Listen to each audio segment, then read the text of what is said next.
I scarf the power bar.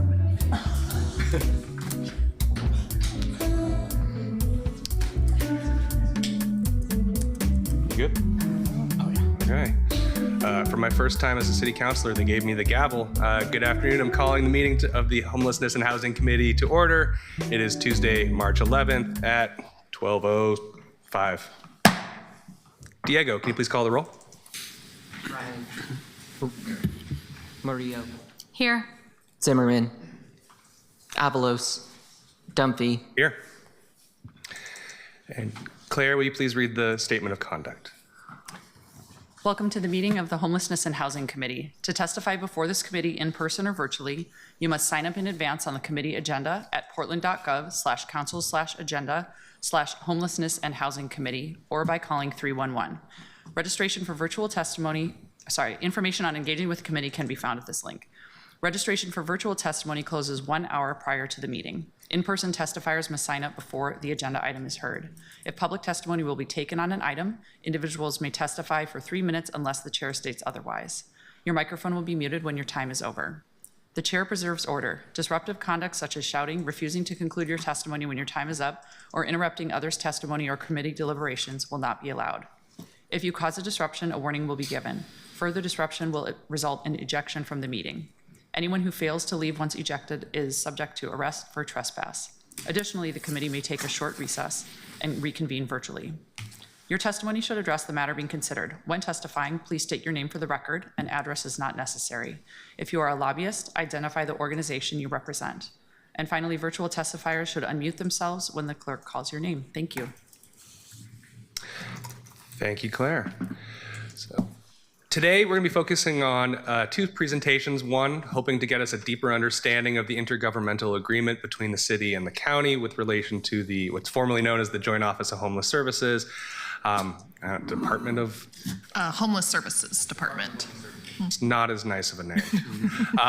And we're also going to be having some preliminary discussions about budget priority setting. This is an early conversation, mostly to help us identify where the pots of money are coming from and where they're going. No decisions are going to be made today, but it's good to start having those conversations publicly early and often. We've allocated a lot of time to each discussion so that folks can ask questions to help us get a better understanding of these topics. These two discussions will set the foundation for our upcoming work.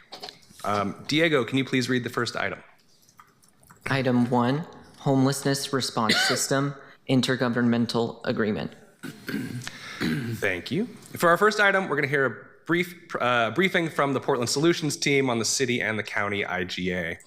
Our goal is to see the IGA through the eyes of the city's perspective and to use this knowledge to decide how we will engage with the county in this partnership in the future. And with that, I'll hand it over to Skylar and Hank.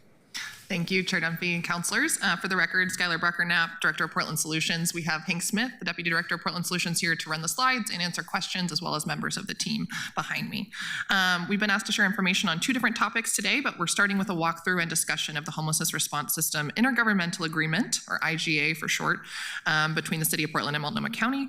In the interest of time, if you would please hold your questions just till the end of this first part of the IGA presentation. Thank you. I'm going to review some historical context and then the contract terms to begin. I want to surface that the city and the county are under 3 IGAs. So not to further confuse anyone, but just for clarity's sake, the County-City Alternative Shelter Intergovernmental Agreement, that is mostly having to do with federal dollars that we're passing from the federal government to the city and then to the county for some of these services.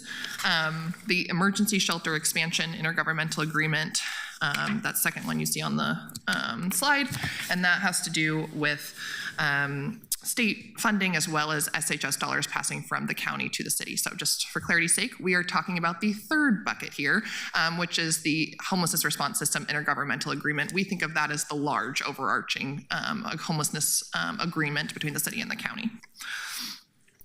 We're going to start with a brief overview of what the world looked like prior to the HRS IGA's approval and implementation.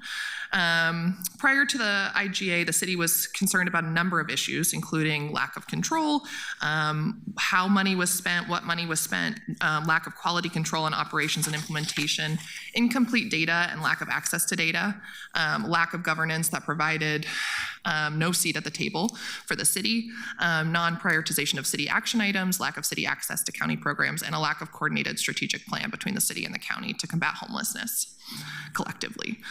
Some of these concerns still persist, but I want to frame for you what we were thinking about as a city coming into this agreement last summer.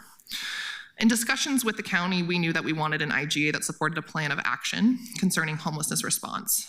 To that end, as the Homelessness Response IGA was being developed, we were simultaneously developing the Homelessness Response Action Plan. So we call these the HRS IGA and HRAP for short as the action plan.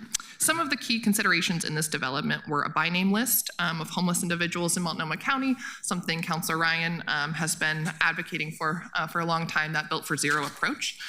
We wanted to identify a baseline and then shelter or house 50% of that baseline as determined in January of 2024. The overarching strategy was to develop capacity to match services to the need that we were seeing, really identifying that need and then building the services to meet it. The mayor has also mentioned wanting to meet the needs of that additional 50% that are not being met by this HRAP. So we've had other presentations about that, but I just wanted to flag that for council. I also want to provide you some background on the approval process for the IGA. The City Council directed the Mayor's Office and the City Chief Administrative Office to negotiate an IGA with Multnomah County. In March 2024, the City and the County unveiled the Homelessness Response Action Plan and subsequently presented the HRS IGA to City Council. The IGA was passed by the City of Portland on July 3rd, 2024, last summer. Having established the developing frameworks that got us the IGA, I'm just going to review some of those contract terms and specifics. Let's start with an overview. So Homelessness Response System IGA replaced the sunsetting Joint Office of Homeless Service IGA between the county and the city. It is a 3-year agreement from July 1st, 2024 to June 30th of 2027. The IGA establishes the mechanism by which the Homelessness Response Action Plan will be implemented, monitored, and achieved. And again, the Homelessness Response Action Plan is that simultaneous document that has hundreds of action items that are specific to goal areas that we're going to go over. Because of that simultaneous development and overlap of the IGA and HRAP, I want to detail some of those primary components for you. Some of these are specific to the IGA, some of these components are referred to in the IGA and are part of HRAP. So they're kind of referenced in that contract, but they're really explained in the HRAP. We've had that presentation on the Homelessness Response System and the HRAP goals from the Homelessness Response System team, but I'm just going to review some of those quickly. The IGA helped to create shared goals and outcomes, including a focus on moving people from the street to shelter and housing, as well as adding 1,000 shelter beds by December 31st, 2025. An important negotiated component was a governance structure that included the steering and oversight committee, as well as the implementation committee. Third, the city really needed some assurances of accountability regarding the work being done and the money being spent. Previously, we would send about $30 million over to the county, depending on the year. And really, it was more of a grant agreement. We just sent the money, and then we knew sort of what people were using it for at the county, but it wasn't a contract that way that you think of it. Some of those measures included developing the shelter availability tool, which is being launched this month, a public budget dashboard for transparency and accountability, and action items with dates with responsible parties. This was something that was very important to the city, to have responsible parties attached to each and every action item within the HRAP. We knew who was working on an issue and who to hold responsible if something was not accomplished. A fourth component of the IGA was to create shared definitions and processes, including termination agreements, as well as roles and responsibilities. This was particularly important to the City Council at the time. Further, the IGA established key frameworks in the development of the Homelessness Response System and shared governance, and created monitoring systems for key data that included an annual review of both the IGA and HRAP program plans, as well as public dashboards for budget and program performance, again, to that accountability and transparency framework. We've provided a bonus slide that outlines the HRAP goals developed in coordination with the HRS IGA. These 9 goals range from developing systems for housing navigation to increasing affordable housing, to improving data collection and data analytics, to developing and implementing a strategic communications plan. Each of these goals have sub-goals and metrics. Those HRAP action items, if you will, fall under all of these 9 goal areas.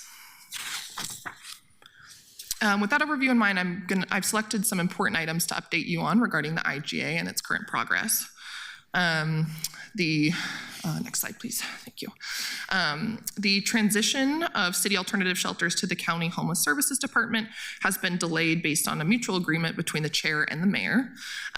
Metrics and key performance indicators, or KPIs, including the data dashboard, has already been developed and is on the Homelessness Response System website. The data cleanup and visualization process is in development at the county. That's what Jillian Shoney, the director of the Homelessness Response System, was mentioning in the last presentation, that deduplication effort for the cleanup of that data. That should be done very soon.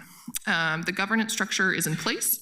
The Steering and Oversight Committee is actually meeting in the next 15 minutes down the hall, and the city is budgeting the contribution to the county. So again, that's that $31+ million number that's in the contract. That does not include the 8% cut that we kind of anticipate based on recommendations. So just a flag for you all. With that update in mind, council members have expressed a number of different viewpoints about the IGA, and I wanted to provide you with some information on some potential future pathways that council could determine. One is continue the IGA as it is. It terminates on June 30th, 2027, unless it's extended further. We could also modify the IGA, so submitting items through city representatives to the Steering and Oversight Committee, and debating with the mayor and then the chair on how to amend the IGA itself. You could terminate the IGA. So one aspect that was very important to the previous city council and the mayor was having a termination clause that either party could initiate. And in this new IGA with we have a 90-day notice and a wind down plan. Parties must deliver monies, records, and reports to the other party 60 days before termination, just as a flag to all of you. But either party can initiate that. That includes the presentation on the Homelessness Response System IGA, and I can answer questions about that before going on to the budget presentation. Great, yeah. Colleagues, any questions for this part so far? Thank you, Sky and Hank. I appreciate that. Could you give an update, though, on a couple of those? So thanks for acknowledging I've been asking about the real-time data for 4 years, and I still struggle to see it. Mm-hmm. So, and one of the main things we've asked for is when you know those suffering on our streets by their name, we could then build a relationship and understand what their actual services are needed. Those that are suffering from economic hardship, and those who have that plus addictions to drugs and alcohol that makes their diagnosis more in the behavioral health, mental health category. We still seem to struggle to get those defined, and then that would allow us to be smarter about how we deliver services. Just give me a heads up on where that's going right now. Yeah, no, it's a great question. So my understanding, I'm going to look back at Maggie from the Homelessness Response System. My understanding is that today's Steering and Oversight Committee that's happening right now is actually focused entirely on that data project. So kind of giving the preview of what that deduplication effort and kind of cleanup process for that list, where that's at, when we can actually have that real time by name list and that data. I would also say one piece that I know is important to you is really ensuring that outreach teams and those working kind of on the streets are able to actually have a mobile device with like HMIS or by name list data, so they can see that information on their phones, for example, or a tablet. That's something that is also in the works with a new potential provider for the homelessness management information system that's mandated by the federal government. So the county is actively looking for a new provider for that system, and they have made it part of the requirements are having mobile access to that information. So I think, and I don't want to give a specific date, but I do think today at the Steering and Oversight Committee, the Homelessness Response System team is kind of telling everyone when that data will be available, and that that project has finally come to fruition. The Oversight Committee, who represents us, is Councilor Zimmerman. Councilor Zimmerman and the mayor, correct. Okay, great. Yep. And then connecting the dots between governance and accountability, because I do think they're connected. I was hoping to hear a little, I know we met people last week that have finally been selected. And I'm hoping that we continue to hear how the table has hopefully become more independent. One of my concerns was always that everybody at the table was getting money from the system and connected to the county, so the checks and balances of independence wasn't at the table. And so it'll be interesting to monitor that, and hopefully Councilor Zimmerman being there can see that as well as the mayor. So those are the two people from the city that have influence on that committee. Correct. Okay. And then I think for me, I'll just end with this. I'm always wondering where goals related to workforce are and goals related to behavioral health and mental health services being not just offered, but actually saying yes to those. When we did our field trip, it was not lost on me when we went to the Safe Rest Villages, how at one Safe Rest Village, 50% of the people staying there at Peninsula Crossing are actively receiving behavioral health services, and 50% are not. 100%, they said, came in needing them. So that actually is a trend in the right direction. And then at the other one in the other site that we went to, it wasn't that case. It was 15% of those residents were receiving the services, and 85% were in active addiction. So when I hear data like that, I don't see how we're going to keep moving forward unless our providers are being supported to actually get to the bottom of helping people build their resilience. We're all about building people's resilience and agency so they can move forward and have a stable life. So I'll be continuing to track that and ask those questions. Sometimes I feel like a lone wolf up here on that regard, but we have to keep asking those questions so we can start delivering better results. Thanks. Absolutely. Thank you, Councilor. And yes, that's top of mind for us, and we will keep pushing forward to try to build as many partnerships in that area as possible. Great. So thank you for your advocacy. Skylar, can you tell me, I think I saw on the second slide, or one of the earlier slides, that the goal of the IGA is to shelter or house 50%. Can we say why it's not 100%? Yes, so that was based on budgeting that was happening for this current fiscal year at the time. And so that negotiation was happening like last winter, last spring. And we wanted to be completely realistic based on the money that we had available. So 1,000 beds between 2024 to 25 and 25 to 26 seemed like the number that we could hit. It was aspirational, but it's still realistic. Does the city have, does the city county have a plan, a plan to get 100% of folks off the street? I know that, that is a huge part of what Mayor Wilson was elected to do and is coming in, but is that truly the missing part? Yes, so kind of what I mentioned was that 50% being part of the homelessness response system kind of goals that are stated in the IGA. The mayor is very interested in doing the second 50%, if you will, is kind of how he talks about it. So those overnight shelter beds, day centers, day storage being an additional part to complement what he sees as kind of the missing piece.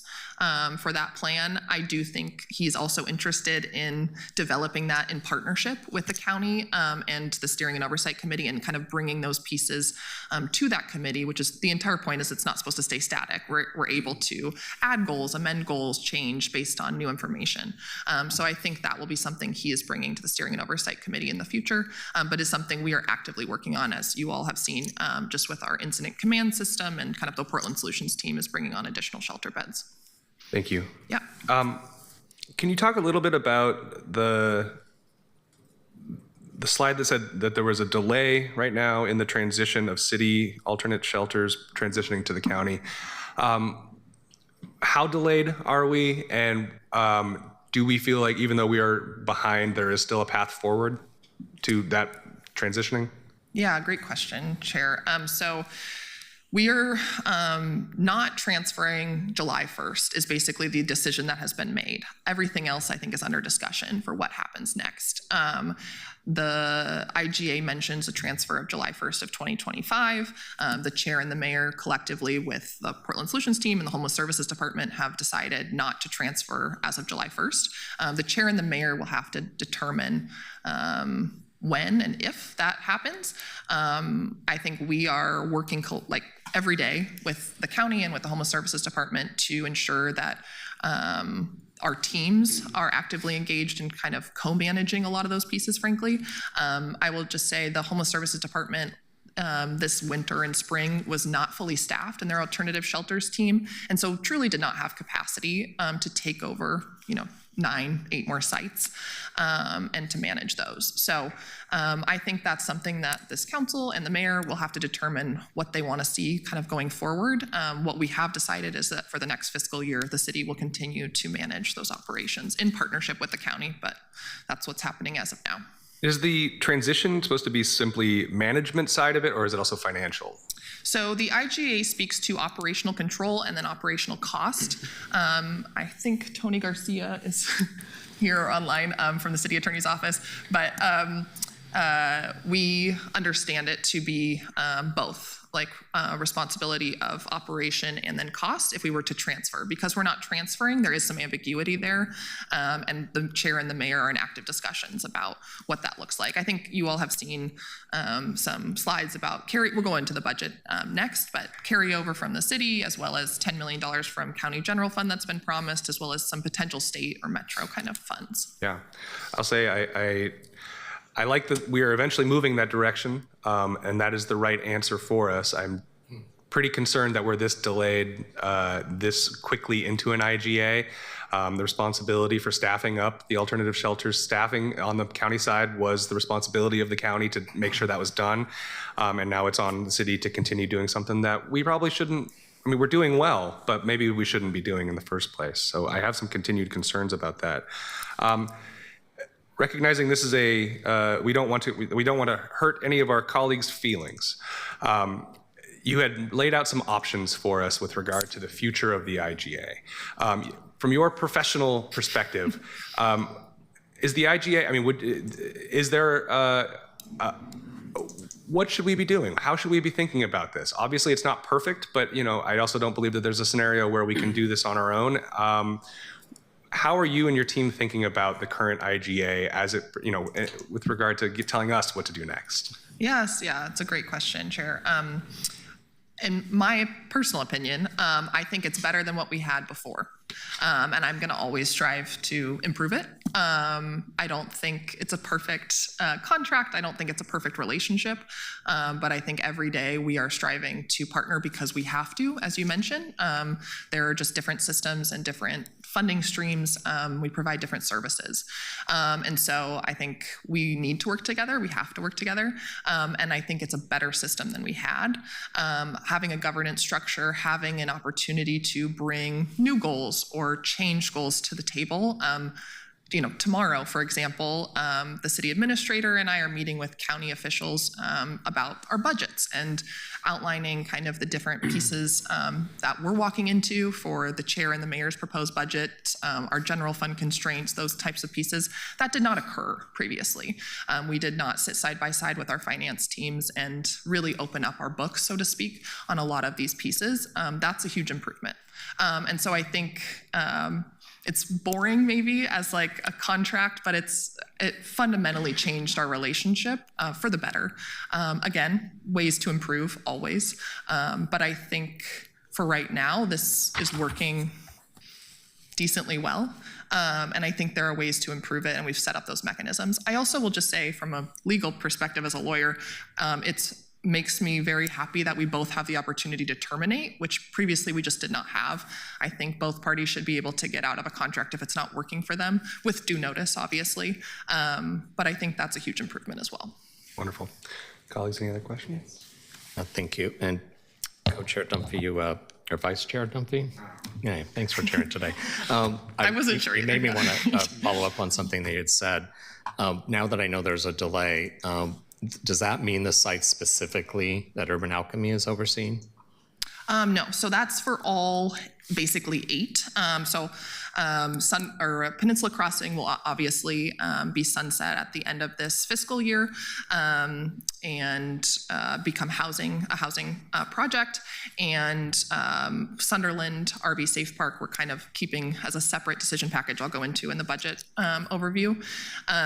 So it's about 8 sites. Some are Urban Alchemy sites, and some are staffed currently by Sunstone Way and then Cultivate Initiatives. Maybe I think I know too much here, but so some of them have been operated by the city and some by the county. Correct. And I'm actually concerned about the operational transition because, again, the data I specified earlier just so happens the ones the county oversee are not getting the same outcomes as the ones the city are overseeing. So it's difficult for me to sit up here and think that's a victory, that we're handing over the keys to the county to oversee the villages and task sites that have been getting much better results than the ones that they've been operating. Yes, Can you understand why I'm concerned? Absolutely. I think one thing we are working on with the implementation committee, for example, within this system, is right-sizing some of those service delivery across the shelter system.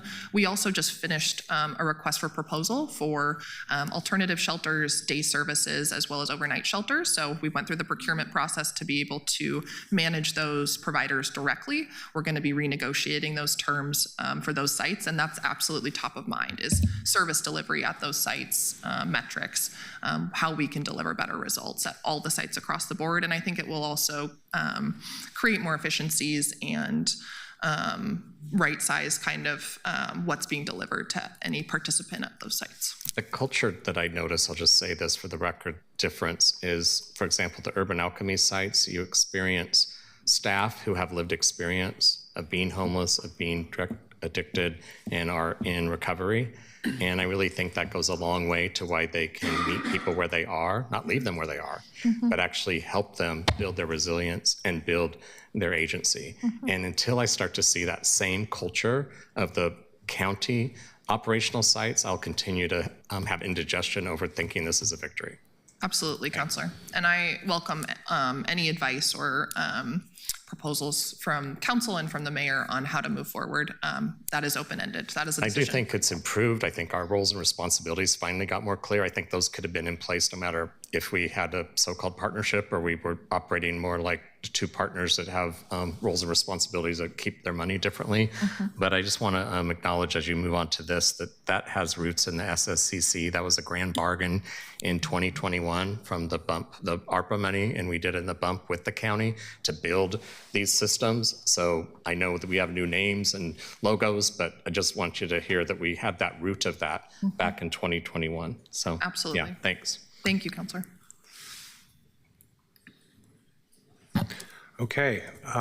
Before you start on the next item, I'm going to ask, this is a separate item. Diego, could you please read the second item? Item 2, discussion on preliminary budget recommendations related to homelessness and housing. Thank you. As I mentioned, this is going to be a high-level overview of the budget to understand where all the pots of money are located that fund this web of housing and homelessness programming. We're going to have 2 panels, our esteemed colleagues from Portland Solutions, and the other from our Community and Economic Development Service area. And there will be time after the presentation for a good amount of questions. So please take it away. Thank you, Chair. For the record, again, Skylar Brucker-Knapp, Director of Portland Solutions. I will do this initial part of the Portland Solutions budget overview and then have time for questions, and then the Community and Economic Development team will be up and do their presentation and have time for questions after that. This is concerning a discussion and overview of the budget recommendations that will be before the mayor and the council for both Portland Solutions and the Community and Economic Development Service area, as we mentioned. The beginning of the presentation will focus exclusively on the budget recommendations for Portland Solutions, and then we can have questions and discussion. This slide outlines just the agenda for the presentation. Thank you. In the first section, we'd like to take a moment to overview the budget before digging into the specifics with granularity. This slide provides you with an overview of the programmatic areas and their budgets for Portland Solutions. There are 5 budgetary areas, including shelter services, the Impact Reduction Program, the Street Services Coordination Center, and the Public Environment Management Office, or PEMO, and the Portland Solutions Admin. or operations costs. While we were digging into these programs, and budgets more specifically, I wanted to highlight just 3 pieces for you all initially. First, you'll notice a substantial increase in the shelter services budget, which is due to the mayor's new emergency overnight shelter package, which you've all seen before. So really those existing shelter pieces plus the mayor's proposed overnight shelter package. This will be implemented by the shelter services team and so falls within that budget as well.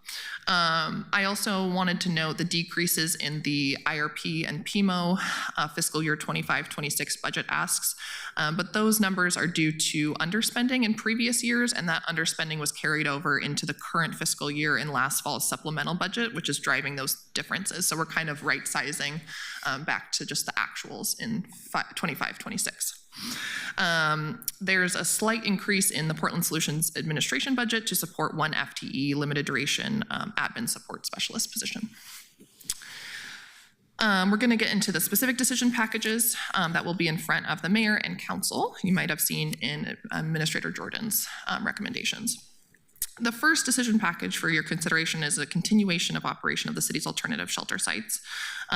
Like I mentioned, with decommissioning of Peninsula Crossing this spring and the Sunderland RV Safe Park in a separate decision package, this recommendation includes what will be our 8 shelter sites. This package includes a $7.4 million carryover from encumbered SHS and general fund resources, leaving a funding gap of approximately $34 million. This number is a snapshot of just like current best guess and forecast. It's fairly low confidence, but is our best current understanding. We're evaluating the ARPA, that's the federal funds, year-end projection with our grants team, and this was previously thought to be higher, but we will have a more precise number in the spring technical adjustment ordinance for your review.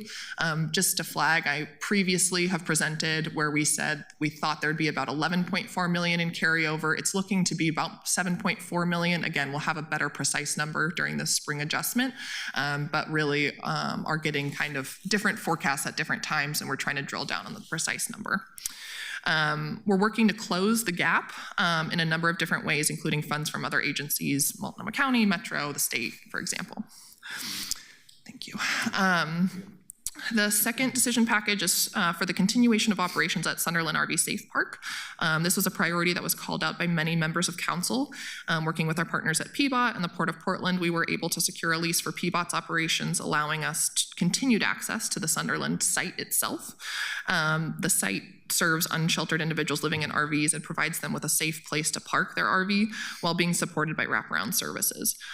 Getting both the RV and these individuals off the Portland streets. The recommended ask for $2 million would be for continued operations through fiscal year 25-26. It's currently funded with current money till the end of September. So giving you all an opportunity to decide if you want us to start decommissioning in the summer or if you want to fund it on an ongoing basis. For an annual operations cost, it is about $2.6 million, but again, we funded it through the end of September. This decision package is mixed in that Mayor Wheeler had directed Portland Solutions along with other bureaus to make cuts to general fund monies last year. Part of the submitted cuts were realignment and an 8% general fund ongoing reduction. That reduction was not recommended by the city administrator. Part of this decision package is a one-time general fund ask for a limited duration administrative support specialist. So not to get too confusing, but there's a little bit of money for one position basically, and then we had done the 8% cut of operations, and then that was not recommended. So it will be for you all and the mayor to decide if you want to take that cut going forward. The fourth decision package recommended by City Administrator Jordan is the emergency overnight shelter package. This is what we were talking about with Mayor Wilson. This ask would support 1,050 additional nighttime shelter beds. That's assuming that we stand up about 450 overnight shelter beds this fiscal year. So that gets to that 1,500 shelter number that you've heard from Mayor Wilson. It also includes 4 day centers, 1 for each district, 4 day storage sites, also 1 for each district. And this is part of the mayor's vision and commitment to end unsheltered homelessness in Portland, that other 50%, if you will. We estimate that these program costs will will be approximately $52.3 million over the next 2 years. Because of state budgeting in the biennium, we've created cost projections and budgeting for those 2 years. The next decision package is for the continued operation of the Street Services Coordination Center team, or the city's outreach team. This is a recommended request for one-time general fund resources that would support 5 FTE, or staff, of the city's outreach team, which engages unsheltered individuals to offer shelter, transportation, connection to other resources. In addition, this decision package also provides a cash transfer to PBOT for disposal of derelict RVs. That's something that we've done the previous year to really support that program because of the deep need for RV disposal. The impact reduction program has various uses and sources. I'm just going to give you high level, and then we are always happy to dig into the details with you all. The IRP is a centralized campsite removal program, or the impact reduction program, that allows for citywide program management, campsite assessment, removal, and property storage practices and procedures. Approximately 91% of the program is contracted services, with the cost of campsite removals making up the program's largest share of costs. Additionally, this program includes micro trash removal by Glitter and Trash for Peace, laundry service by Trash for Peace, which you all visited on your tour, and day storage facility operated by Central City Concern. Funding for this program comes from a variety of sources, including interagency revenue, so interagency agreements from different property owning bureaus within the City of Portland, ODOT, the State Transportation Agency, as well as the Solid Waste Management Fund. The city administrator's recommended budget funds the program IRP in FY 24-25 at the FY fiscal year 24-25 adopted budget levels adjusted for inflation. The program is supported by 5 city staff. The recommended budget does not include the 8% ongoing general fund budget reduction of approximately $428,000. This would allow us to fund 25 campsite removal crews and maintain service levels for the rest of the program. If we were to make that 8% cut, it would cut about 1 crew, camp removal crew. So the equivalent of kind of 24 teams instead of 25. The Public Environment Management Office, or PEMO, this includes their base budget as well as a one-time decision package. PEMO was established in May of 2022 by Mayor Wheeler to address public space management, including space activation and cleaning. The office has $2.5 million in a base budget from ongoing general fund money, and we are asking for $2.5 million in one-time general fund money for programmatic efforts such as lighting and trees, graffiti removal, wayfinding, and murals. There was an ask to bring cuts to the general fund money, but City Administrator Jordan did not recommend those cuts, so this decision package and base budget are as recommended to be supported in full. Having walked through some of the previous decision package, we would like to outline some considerations for this committee. First, we would like you to consider that negotiations are underway for supportive housing services dollars, Multnomah County and state funding, to close those funding gaps for the city's alternative shelter sites. As those contributions are realized, we will keep you apprised as to any commitments that are made. I mentioned the $10 million in general fund from the county that has been committed. There's also active negotiations with the state legislators and the governor's office. Similarly, Mayor Wilson is in conversation with a number of stakeholders and agencies to assist in funding the overnight shelter program. We recognize there is a lot of uncertainty for access to funding for placement of our participants out of shelter. So we pulled together relevant partners to creatively address housing placements for all sites. That includes partners within the Portland Housing Bureau, Home Forward, the Independent Housing Authority, within the city and the county, as well as partners at the county, community solutions, leadership, and others who really do know the best ways to creatively address getting folks from shelter into housing. We are not developing any additional alternative shelter sites as of right now, so which from a budget perspective will greatly reduce our capital costs that we've experienced in previous years, so development costs aren't something that we're looking at right now. One last note is that we've not budgeted for decommissioning of any of these shelter sites, so it's something to think about as you move forward. There is a cost associated with closing a site down, storage of tiny homes or pods, or movement to a different location, so I just wanted to flag that for this committee. That concludes our presentation. I think we have a little bit of time for questions before community and economic development folks are going to present. I also have Shannon Fairchild here for specific finance questions, and we're always happy to meet separately with each and every one of you. Thank you. Colleagues, any questions? Councilor Maria. Thank you, Chair Dunphy. Thanks so much for your presentation. This was a really helpful 30,000-foot overview as we're trying to wrap our heads around this whole process. I have just a few questions. One is, I saw on one of the slides that it's a $1 million cost to remove the derelict RVs, and I was curious if that cost is associated with RVs that are like truly irreparable. Okay, because I know, there's some debate about whether we should fund the sites to actually have a place to park them, or if we should be paying that much money to get rid of them. And I was just curious if you could go into a bit more detail on that. Absolutely, and I might defer to Hank Smith on this, but you're correct. So we think of it kind of as a two-pronged approach for RVs that are in decent enough shape for folks to still be staying in, that aren't environmental hazards or safety hazards. Basically, we want to provide those spaces with Sunderland RV Park or our North Portland Road site. And then we also are in need of increased removal and destruction money, basically, for those that are truly not fit for human habitation. Anything else? Sure, yeah, and it's a subsidy of the costs that PBOT bears to recycle and or destroy the RVs. So these are the ones that are removed from the roadways, stored for a month at the lot, and some folks do recover them when they follow the appropriate procedures. And if needed, PBOT does waive the tow fees for individuals. But those funds are specifically intended to help PBOT address the fact that generally there's no other money allocated to destroy vehicles that are towed from the right-of-way. And is there a cost per day for us to hold those for 30 days? And is that the amount that someone would pay to get their vehicle out, or is that money that's kind of lost as we're holding it in storage until it's destroyed? That's a good question, Councilor. So generally we have a storage lot, Giles Lake, and I don't know the budget for running that.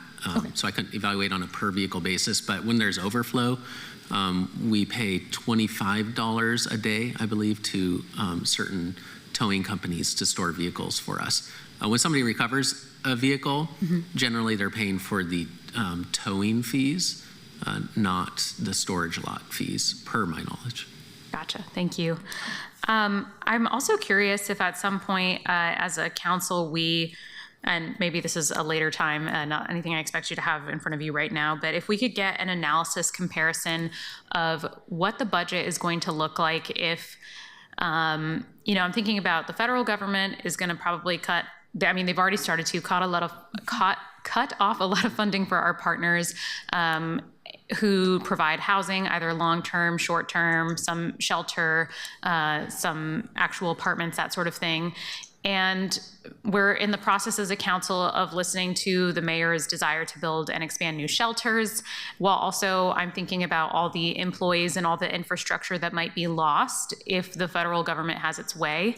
And I'm kind of seeing, I would be curious to see if there's some sort of like worst case scenario modeling of what happens, because it seems to me that if you're going to stand up something new, you're going to be facing a whole new learning curve of how to do that and get employees routed to that when we have existing employees who are doing that work, who've had that institutional memory, who might be in a very dangerous position right now due to the federal government. Is that something that we're looking into that could be presented to council at some point? Yes, I don't want to speak for others, but I will say I'm in ongoing conversations with folks about if we are to lose kind of, for example, HUD administrative kind of specialist folks who've been doing that work, those staff. I think it does sound like there is interest on a bipartisan basis to continue a lot of those dollars, like for example, the community development block grant dollars that go from HUD to the city and to other entities.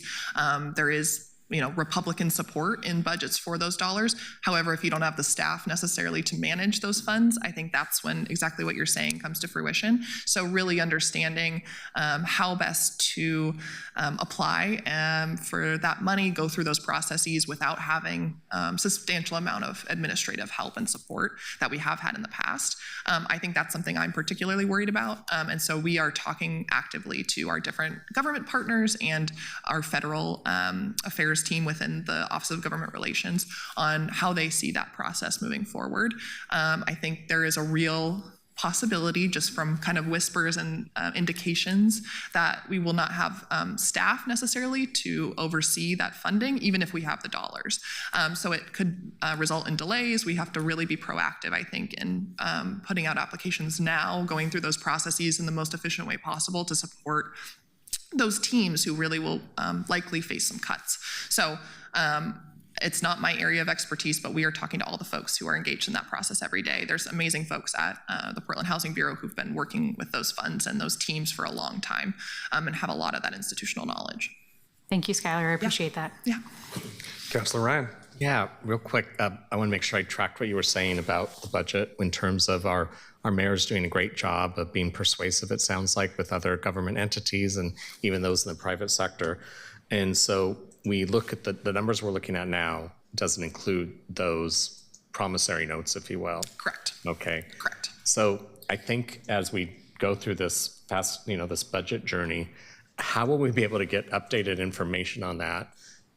And do you have suggestions on if it looks good, but we have to wait for Salem to adjourn in end of June, early July, then we can do an adjustment at that time? You're nodding your head, so you're tracking what I'm trying to say, even though I'm not sure what I just said.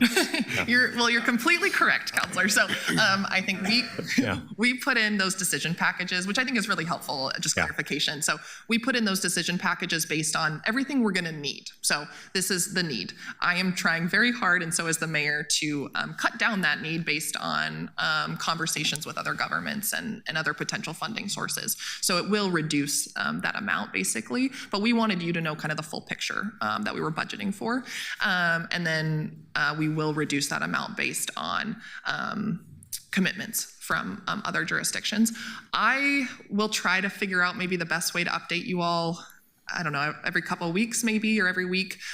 It is a changing landscape. Obviously, there are a lot of conversations happening, and I think the legislature in Salem is obviously going to be the latest kind of commitment that we see. However, we have been in discussions with the Housing and Homelessness Committee for the state for a long time. Our government relations team has been working with other cities and that committee on specific allocations. So I do think there's good indication. We have a really good idea of the commitment. We won't know for sure until they pass that budget. But I think we're able to at least tell you with some confidence what those discussions are and what those commitments are looking like. Okay. And my suggestion would be to have the budget office help translate that, because it's new, I think, for our budget office to think about these variables. And so it would really be helpful. Absolutely. Okay, thank you. Yes, I'll ask. And then just another plug back to the data, which we talked about in the first questioning in the earlier report. I hope that we can start to really track people that are going from the shelters into housing. And so we can then longitudinally track them as people to see, so we have better information about where the practices are getting better results. Because really, we just want people to be out of the inhumane conditions on the streets and to be housed. And we want them to be there 3 years later.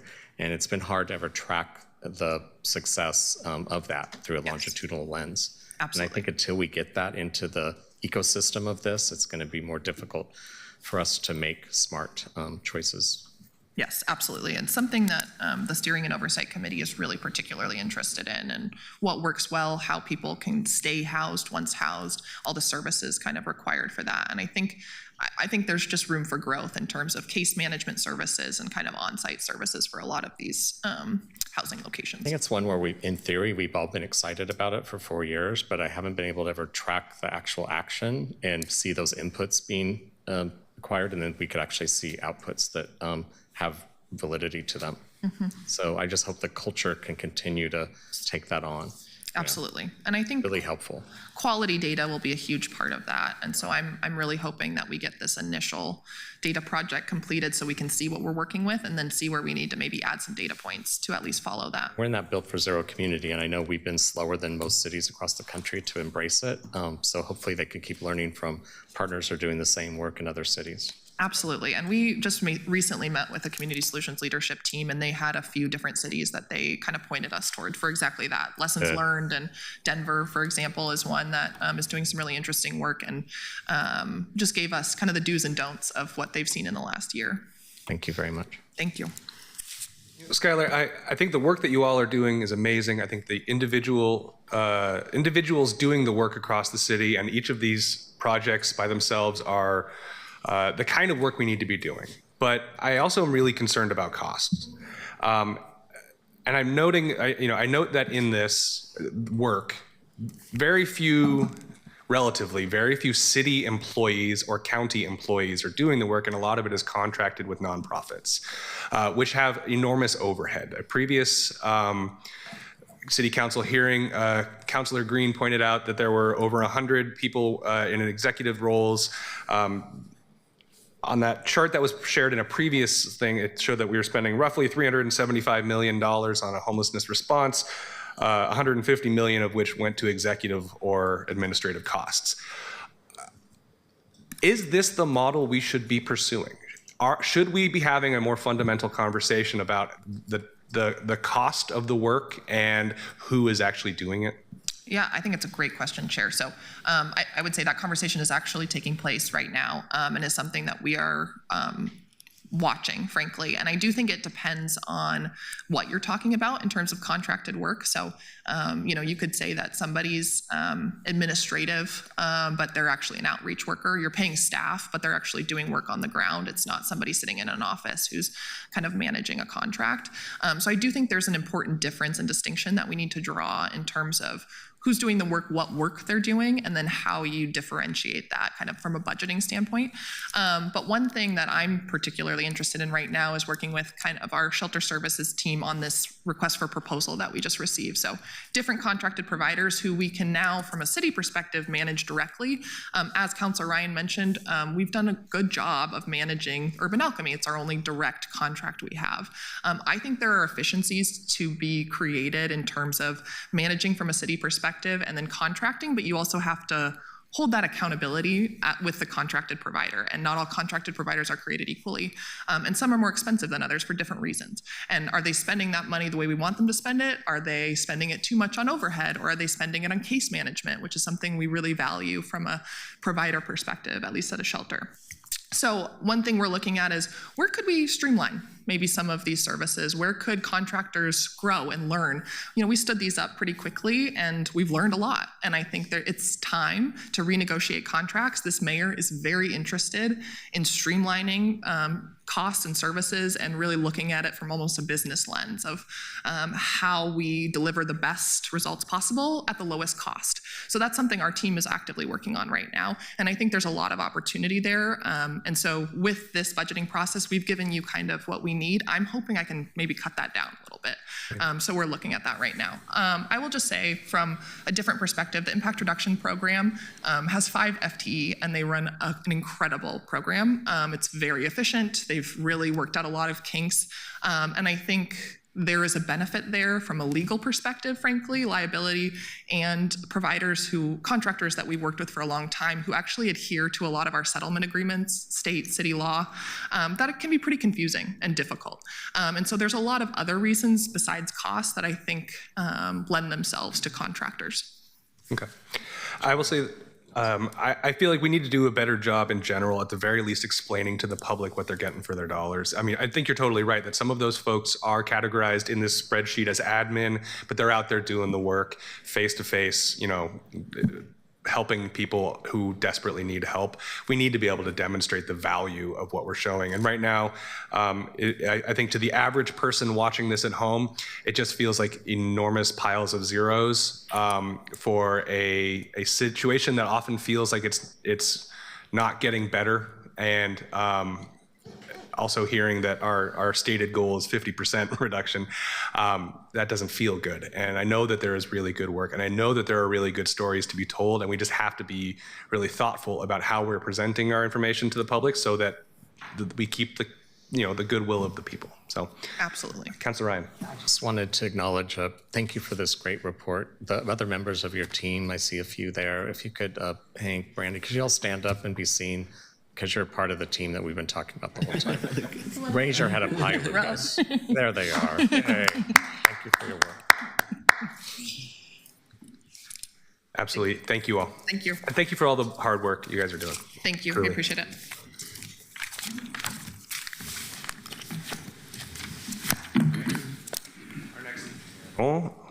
Will be the housing development and stabilization funding and the implications of the preliminary budget recommendation.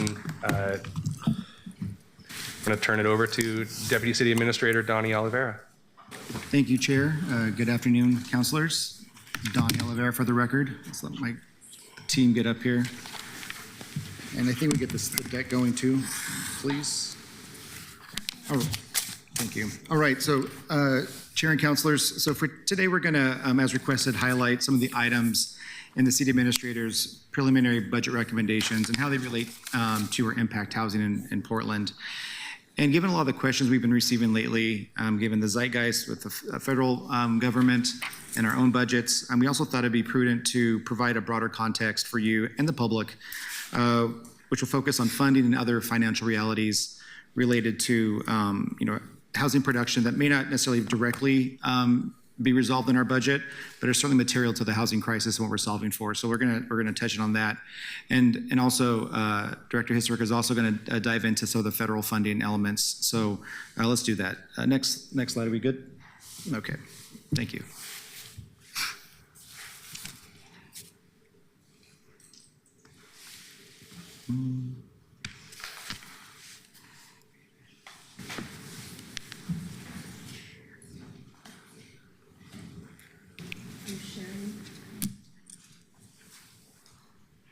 There we go. There it goes. And you can just go to slide 4 already, Angela.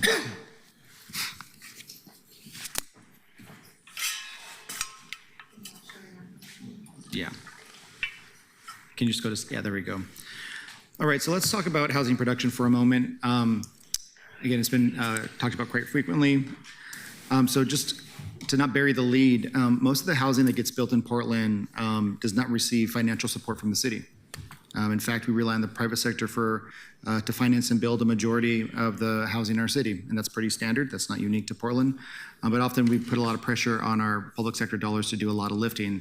But if you look historically, really only about 12% of the homes built in Portland over the last 10 years received PHB or Prosper directed resources through housing bonds or TIF. But also there's just little like built-in resources that we talk about through SDCs, that the work our infrastructure bureaus contribute to the development of these that are sort of hidden investments that the city's making. But broadly speaking, we really rely on the private sector in a lot of ways. A few percentage of units receive financial incentives through PHP, also through property tax exemptions or SDC waiver programs. But I also want to acknowledge that the SDC program also helps provide amenities and services through our development structure that are essential to the livability of our city. So there's always a tension that we're balancing there, not to take away the funding that helps us build our city outward. And as I alluded to, infrastructure for large sites, it's really important for us to think about these master plans and these larger developments and provide project-specific investments, everything from parks and through our partners with the schools as we think about broader intensity of density, ensuring that we have the right resources and services to accommodate emerging neighborhoods. And that's really important. And that's often led by Prosper and our infrastructure bureaus to help think about that through master planning. Examples of that would be like the Pearl District, South Waterfront, and then hopefully very soon, OMSI, Broadway Corridor, Avina Vision Trust, the Lloyd Center. Those are the sort of larger projects that we're looking to in the future and that we're going to support through infrastructure and investments. But largely speaking, the City of Portland's role is to help create the tools and the toolkits that developers and builders can utilize to build more housing. And you can look, much of that investment happened prior to 2015. And we're trying to build up that pathway for larger multifamily, multi-dwelling housing, because as you can see, if we're going to hit our targets, we're going to be heavily reliant on multi-dwelling, high-density housing production over the years. Next slide, please. But really, so how does the city influence housing when we don't have TIF dollars or bond dollars to distribute? So we also offer them financing incentives that I alluded to, whether they be multi or HOLTI programs, SDC exemptions, zoning bonuses, et cetera. But largely, this body and with your counterparts at the full council will have an outsized role in looking at our zoning and development codes, looking at our SDC requirements and other infrastructure investments to think about how we, again, provide those tools and those sideboards and guidelines for how we want housing to be built in Portland. And just this graph really just illustrates how those different influences and elements serve housing across the AMI spectrum. So our TIF and housing bonds focus largely on our lower income communities. That secondary tier of financing and incentives cover a broader range, and then obviously all regulations apply across all housing production. And before I hand it over to Shay, I just want to acknowledge and thank Chair Dunphy and Councilor Avalos, who joined the mayor last week on a multifamily development kickoff meeting, which is really designed to unpack what's possible utilizing the various tools in our toolkit with the city and the state to ensure that we are maximizing that potential for the city of Portland, because I don't think it's lost on anybody here. We are far below meeting our targets, both historic and current, and we have a housing crisis at our doorstep. So what are we going to do to unpack and unlock that housing that we need? And speaking of unpacking, I'm going to hand it over to our Prosper Executive Director, Shay Flaherty-Bethune, to sort of talk about some of the projects we're working on and talk about unpacking those funding layers. So Shay, the floor is yours. Thank you, Donnie, and good afternoon, councilors. Buenas tardes. For the record, my name is Shay Flaherty-Bethune. I'm currently serving as the Interim Executive Director at Prosper Portland. I use pronouns like he, him, and él. So if we go to the next slide, I think a key takeaway I want to focus on is just for the projects that are receiving funds from the city, our investments are typically among several resources that are stacked together to provide all the necessary money for a project. In the industry, in that jargon, we call it a capital stack. And so you can actually see an example on the screen from the Nick Fish building, right? You see both Prosper Portland TIF that is part of the Affordable Housing Set Aside with the Housing Bureau, are coupled with things like new market tax credits, bank loans, equity from a developer, or low-income housing tax credits. All that comes together. But what I want to stress is that Prosper Portland's role here is outside of the 45% TIF set-aside that is the Affordable Housing Set-Aside. Within the remaining 55%, those non-set-aside TIF resources, we're often at Prosper Portland placing those towards middle-income housing and infrastructure, such as the example that you see here on the slide. And as Donnie mentioned, beyond project-specific investments, we have also historically provided funding through Prosper for infrastructure and larger sites and areas such as the Pearl District or South Waterfront, which have helped facilitate development without passing on that cost to individual projects.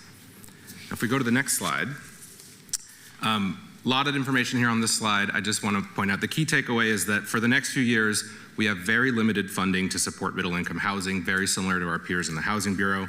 But if you look on the slide, a few points. Over the past 10 years, and I want to appreciate the team's creativity, as part of Prosper's financial sustainability, we've placed a limited pool of resources in a revolving strategic investment fund that does allow us to invest citywide in both small business and middle income housing projects with lesser risk profiles. This is different than the high impact, higher risk investments that we usually make inside TIF districts. But if you look at the chart and you look at how the numbers go up and down over time, the main point here is that through fiscal year of 2030, we're mainly spending down existing TIF, and new TIF resources become available starting in fiscal year 2031. And so other colors in the bars that you see on screen represent a lot of the team's creativity while we're in this moment and this period of time where we have that gap in resources. A great example of that is the collaboration with the team at the Portland Clean Energy Fund. We are now so grateful to be using PSEF to support projects that support middle income housing and conversions from office to residential. I'll also note this is why our legislative agenda and our partnership with the Office of Government Relations is so focused on securing resources for catalytic projects like Broadway Corridor that will generate more housing. I think with that, I'm passing it to my colleague, Helmi. Yeah, next slide. Good morning. Helmi Hisaruk, for the record, Director of Portland Housing Bureau. I use she, her pronouns. Unfortunately, the legend on this graph is missing one of the color schemes, but I will explain try to provide an explanation for you. So this is a snapshot of the forecast of the Portland Housing Bureau budget until 2031. So from current year until the future, what you can see here is that, and let me just say, something is incorrect in this because the first bar, which is short, is not correct. So I don't know exactly what happened with this slide. Essentially, our current funding, this is unrelated to the mayor's budget because most of our funding comes from sources such as the Portland Housing Bond, the Metro Housing Bond, PSEF, and federal grants, as well as the TIF district set-aside dollars. So our funding is primarily coming from sources outside of the city general fund. What you can see is those sources, which are a combination of capital resources for housing development and some operating funds, are on a downward trajectory, largely because we are expending the bond funds, and as we expend them, there's no new bond in place. So we are essentially, like Prosper Portland, using our capital dollars, our remaining TIF, to construct housing. But we will be essentially out of capital dollars by 2027. We'll have fully expended our capital funds, and we will be in a planning mode, focusing primarily on providing services to folks that are in housing distress, information, and also planning for future development, planning for future funding. So, and anticipating TIF funding in 2030 or 2031, where we'll have the opportunity to bond the new TIF districts and have additional capital. So we're going to shift modes from construction towards more of a planning focus. We have, as you can see in this slide on the upper left in the blue box, budgeted funds. We have $66 million in Metro Housing bond funds that are budgeted. We have $12 million in Portland Housing bond funds budgeted, approximately $60 million in PSEF funds, much of which will be going into an upcoming NOFA for preservation. We have $39 million in budgeted federal funds and about $105 million in this should be $10.5 million in existing TIF that is being expended. We anticipate some new funds coming in, including PSEF, $1.1 billion in future TIF starting in 2030. Home dollars, we have an annual allocation of federal home, which is used for affordable housing production, and community development block grant. We have an annual allocation of $8 million. So those are funds that we do anticipate coming in and that we will be budgeting when we realize those dollars. And then the possible new funding sources in the future that we're currently evaluating and hoping that we can identify these as new opportunities, but they are not secured and they're not budgeted at all, are the Metro Housing SHS has been as a potential source of future capital dollars, a potential new housing bond, potential federal grants, and an allocation of state housing funds. Those are all sources we're exploring for future capital development of affordable housing. Just to be clear, the housing that we focus on is for households earning at or below 60% of the area median income, and in plain English, that's for a household of four earning about $82,000 a year and at rents at or below $1,600 a month. And we go down to 0% of AMI, so working closely with Portland Solutions and the County Office of Homeless Services to identify housing resources for folks also coming out of homelessness. So it's a full range. Let's go to the next slide. What this slide shows you is the actual production that we've had in affordable housing between 2015 and 2025 and what we're forecasting looking forward. And there's four types of housing. I think Donnie Oliveira spoke a little bit about some of the sources. So just walking you through this, the dark blue is the funded subsidized multifamily housing, which has been funded primarily through bond funds. The sort of slight peach colored is inclusionary affordable housing. So those are typically in multifamily rental, and they are inclusionary units that are part of the market rate developments over 20 units. So we have had a pretty steady flow of inclusionary units, but as market rate production has tipped down, we've had fewer of those units. The next line is the subsidized homeownership. So we have a small amount of subsidy going into homeownership where we provide first-time homebuyer assistance and down payment assistance. And then finally, sort of the good news is the homeownership, the incentivized homeownership.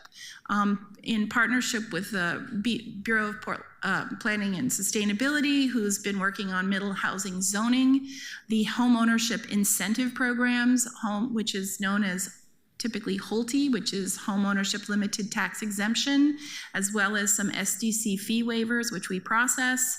That has actually resulted in an increase in affordable home ownership opportunities throughout Portland through the zone changes and the incentives, and we see that growing.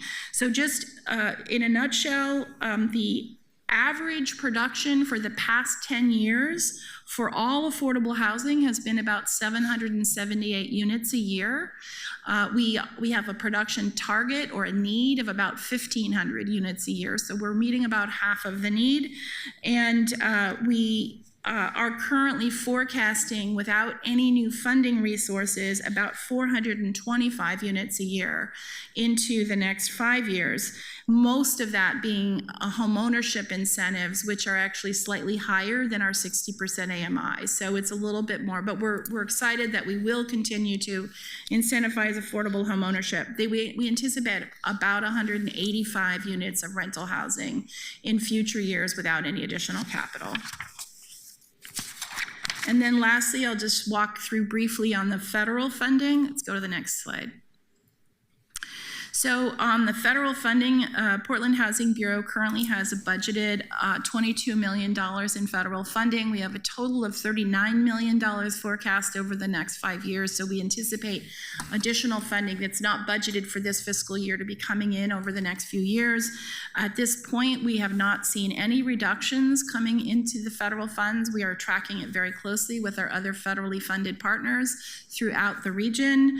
And what we're looking at is really trying to size up what the impact of the executive orders are, both in terms of policy shifts at HUD, which are pretty significant, as well as the staff cuts to HUD, which we think is, the good news is we think the funding will stay put. The downside is we're very concerned about with the staff cuts, whether or not we're going to be able to process the money very quickly. And again, working with our federal partners in the continuum of care, with the housing vouchers at Home Forward, and with federal and Indian housing, how all of these are going to be playing out within the local region and with the impacts to households that are dependent on federal funding. But right now, our budget is intact. Thank you. Next slide, please. So now we're going to dive specifically into the budgets in the preliminary recommendation.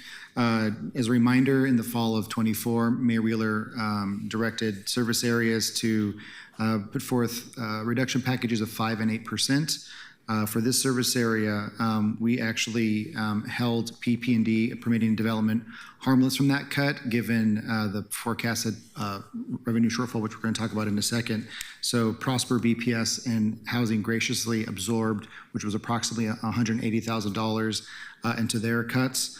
So over the next couple of slides, we'll hear from Housing and how those cuts are manifested in their programs, specifically BPS and Prosper, and other cost reductions were impacting Housing. And then we'll dive into the permitting development shortfall that you've been hearing about. And so let's go next slide, please. Help me. Okay, so as mentioned earlier, we have a relatively small portion of general funds in the Portland Housing Bureau budget. It's roughly 6% of our budget. Before the cuts, we had about $12 million of general fund allocated to the Bureau. Our cut is a 10% cut of $1.2 million, and that will impact us by decreasing services that we would typically fund through our general fund, such as the down payment assistance program. We are going to be reducing that by $400,000, which is equivalent of about 3 to 5 down payment assistance loans we won't be able to provide, a reduction in our eviction legal defense program. We do have these programs moving forward. We are reducing the service levels. In terms of eviction legal defense, we're seeing a 7% reduction in the service level and roughly impacting about 65 households. And then finally, a reduction of $400,000 in our home repair grants, which is a 20% reduction in our service level. We will continue to maintain these at prior year service levels, so we'll see some relatively low change in terms of the service levels. These were projected increases that we've cut back on as a result of the reduction in funding.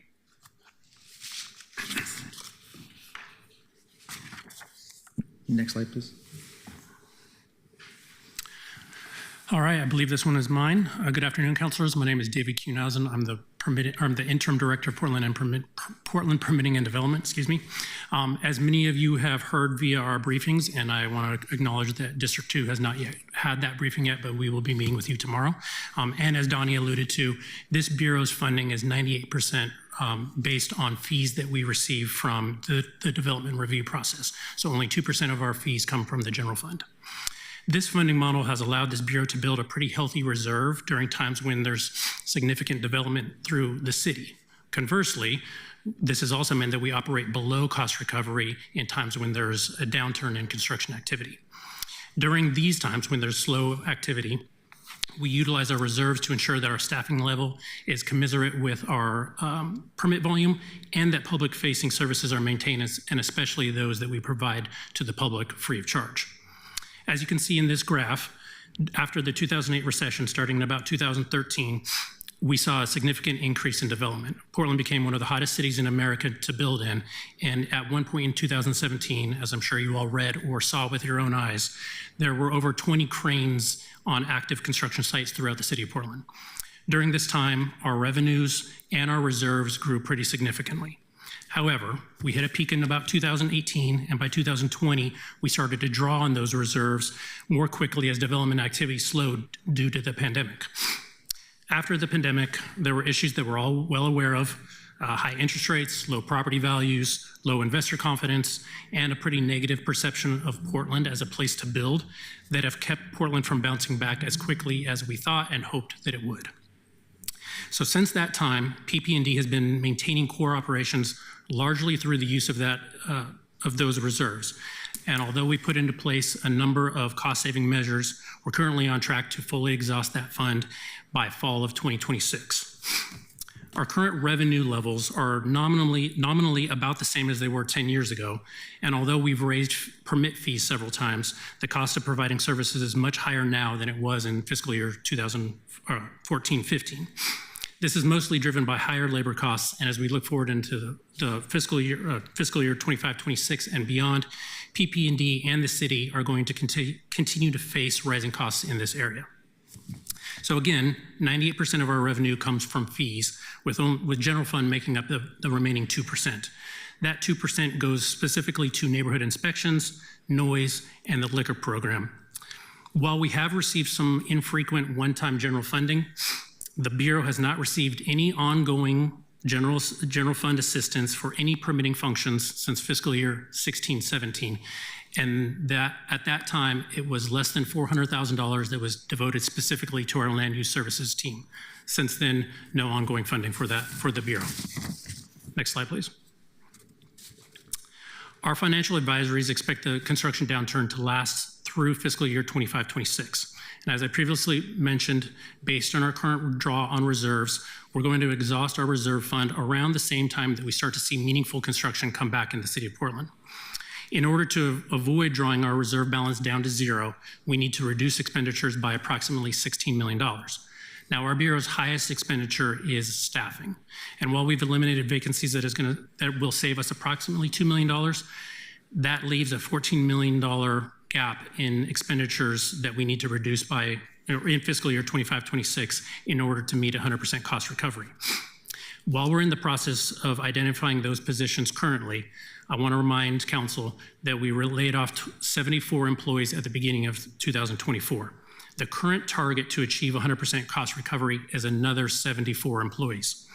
If that's realized and when you include attrition, and we had 5 people submit resignation or retirement in February alone, that will bring the total staff reductions in the BDS core. Again, PP&D was created with some of the infrastructure bureaus. I know you've all heard this, but we did see an increase in the staff numbers total. But in the BDS core, that's going to reduce the number of staff by 218 individuals since the beginning of the pandemic in 2020, and 180 since the beginning of 2024. That equates to a 53% reduction in the last 5 years and a 48% reduction in the last 18 months alone, give or take, depending on when those layoffs are realized.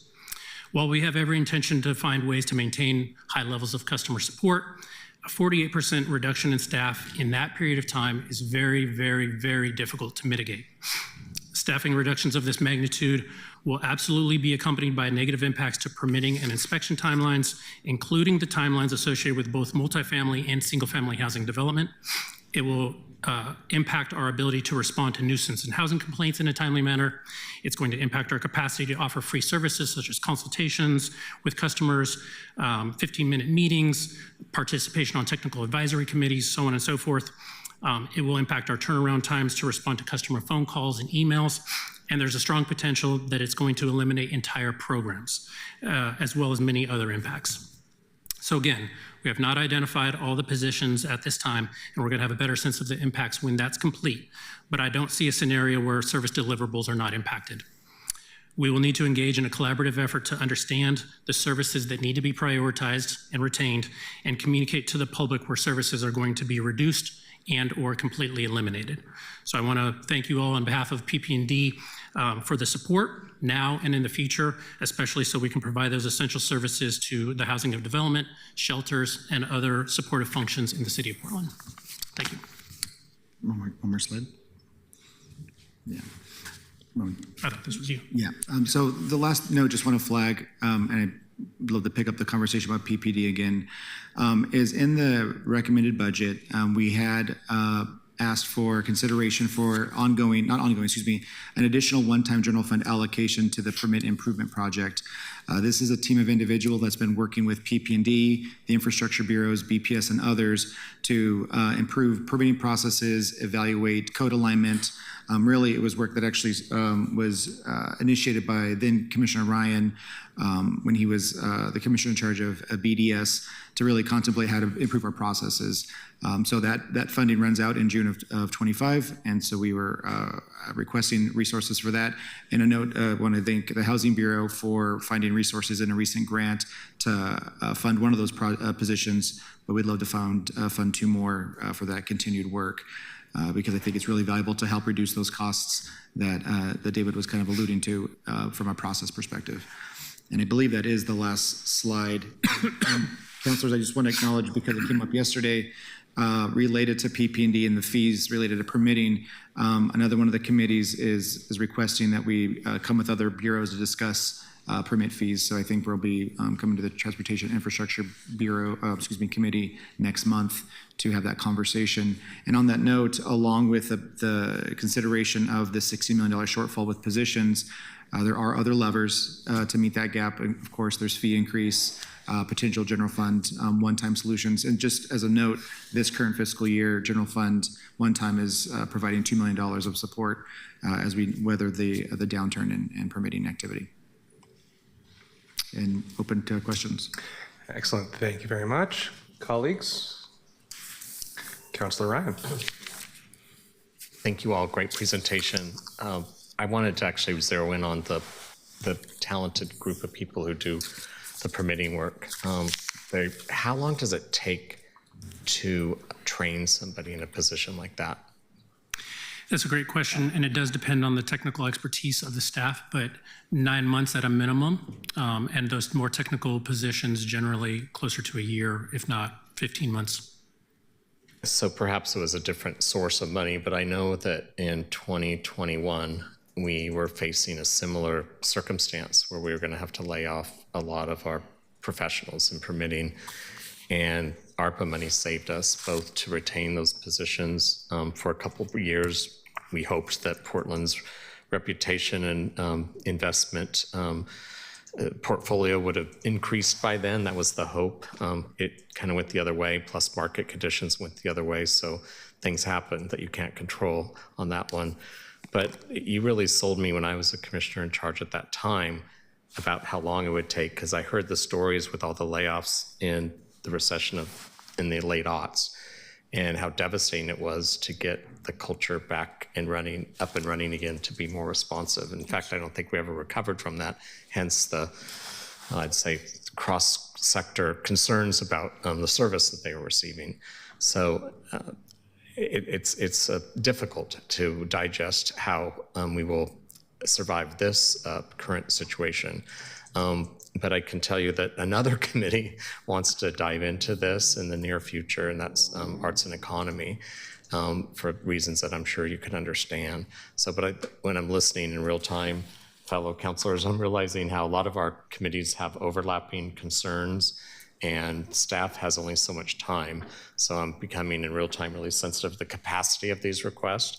And so please talk to me and Councilor Green offline on how we can be adaptable, and maybe there can be during the budget season some dual sessions. I think we just have to be more adaptable to make sure that we are respectful of your time and efforts during this journey to try to salvage as much revenue as possible to keep that going.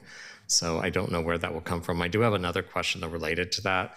In the permitting journey to try to improve efficiencies, code clutter was a really big deal.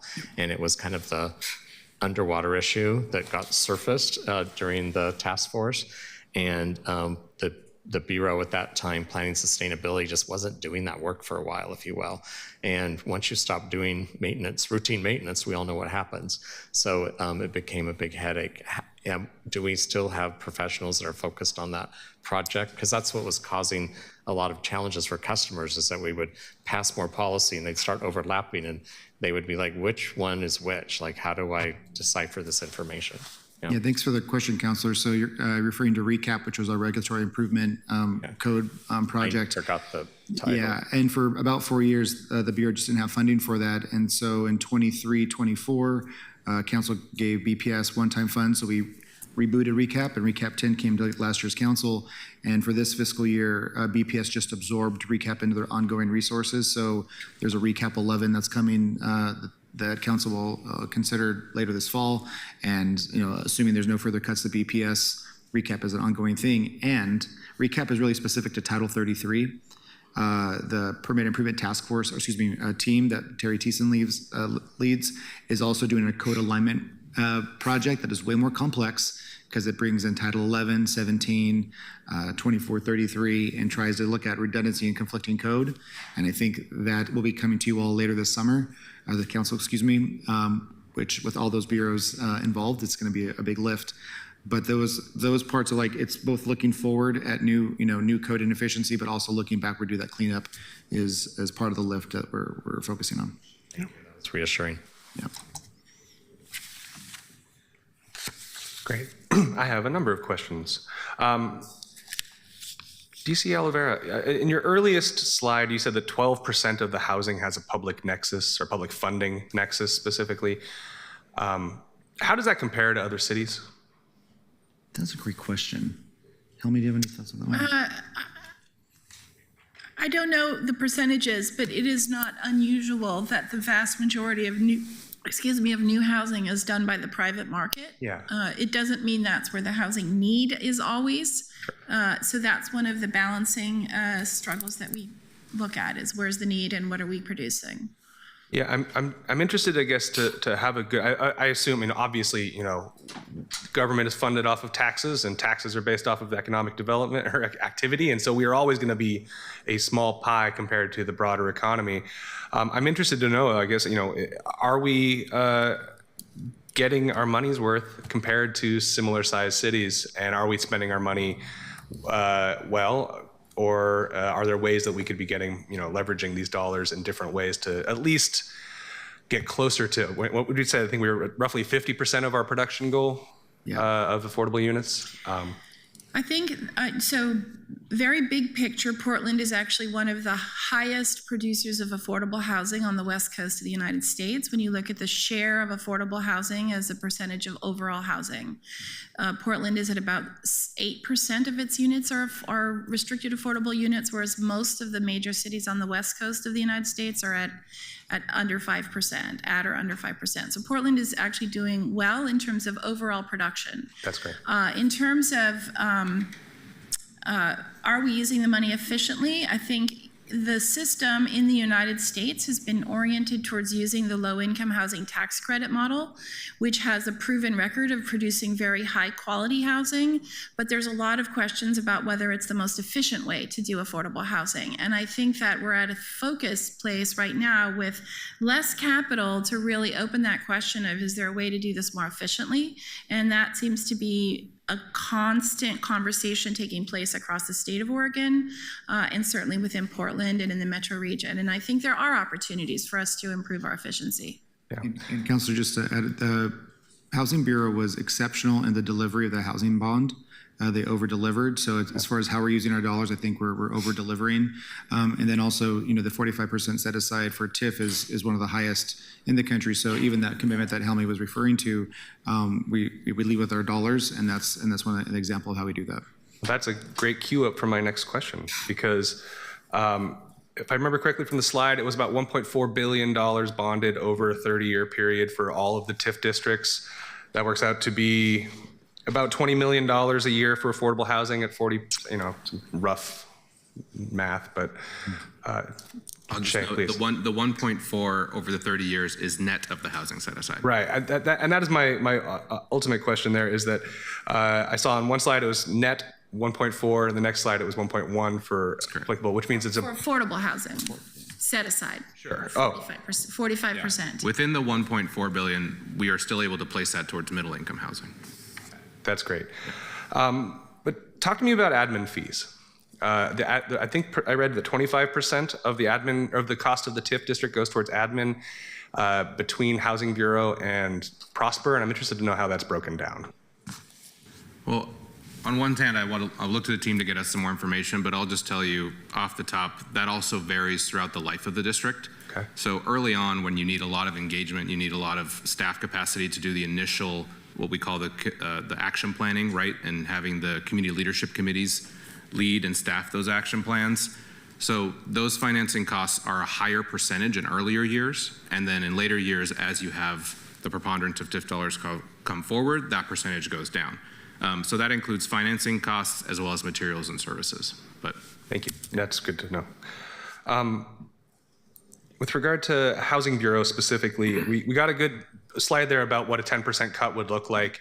And this is maybe a request for additional follow-up. I'm interested to know a little bit more line item what the other 90% is being spent on. I know that a huge portion of what your work is the production of new affordable housing, but we also saw things in there like lead abatement. I'd be interested to know what is intentionally be going towards the production side of things, and how those dollars are being spent, especially in the next 5 years as well, because we've seen good slides about the planning for these upcoming TIF districts, but I'd like to know a little bit more what that remainder is. And Dr. Kuhnhausen, there was the title of your slide was the challenges of working with this business model.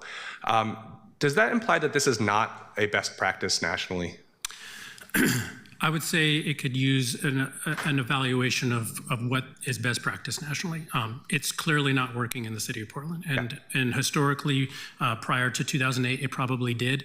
We are seeing peaks and valleys much larger than I think they saw previously. And so unfortunately, this is the model that was set up in the city of Portland, but I do think it's time to reevaluate that. I agree. I also want to just note that while historically, you all are doing amazing work, but also that your ability to look at the budget has been strictly limited to your area of the budget. However, I have specific concerns that if we take cuts to permitting development, that means we're actually going to have to increase the police budget, because a lot of the work that could be done by a bureaucrat with a clipboard is being done by an officer, and that's the most expensive option for these things. Looking at the general fund allocations, seeing that it's going to liquor licensing, it's going to the noise office. If we cut those, people will still complain about noise, people will still complain about liquor. Small businesses will still need to get noise permits and liquor permits in some way. And historically, the city has defaulted to using highly trained police officers for that use. I also have some deep concerns about, as you were saying, the ramp up period. If we're going to be successful as a city, we need our permitting folks ready to jump in fully equipped. And so I would be very concerned about the strategic value of taking bigger cuts like that. Hey, Councilor, if I may be more emphatic than my colleague, this is not the right model for the city of Portland to be solely dependent on fees. As a budget note that we started working on at this administrator level, we looked at what is the right model. We kind of had to pause that evaluation as we got into the budget process, but it's actually a directive to think not just about PP&D, but the whole enterprise of permitting in the city. Working with our infrastructure bureau colleagues. And to your point, there are other models that sort of prevent that up and down swing that we're talking about, and there gives more predictability to the people who build things, so they understand what sort of the structure of fees are going to be over time, as opposed to the whiplash of just they're at the whims of the bureaus. Yeah, I think we should not let a good crisis go to waste. This is an opportunity to call the question on how we've been doing things for a long time, and I would be very, very open to. I don't know what the better model is, but I'd be really open to hearing from the professionals in the room about what we could be doing differently. Even if we aren't necessarily able to do it this year, what that better long-term strategy looks like. Councilor Maria. Thank you. Yeah, I just wanted to echo everything that Councilor Dunphy has said, that I think that when I worked at the city before, permitting was one of the top issues our offices would get called about. It's absolutely impossible, or it seems near impossible, for people to actually build new housing in our city because the permitting process is such a barrier. And from what I understand, other cities are not doing it based on small fees as their only source of funding. So I'm very interested in, if possible, maintaining that study and making sure that we are dedicated to actually figuring out best practices, because I think that short-term spending will have long-term gains for us. And I appreciate the presentation and all the work outlined here. Thank you.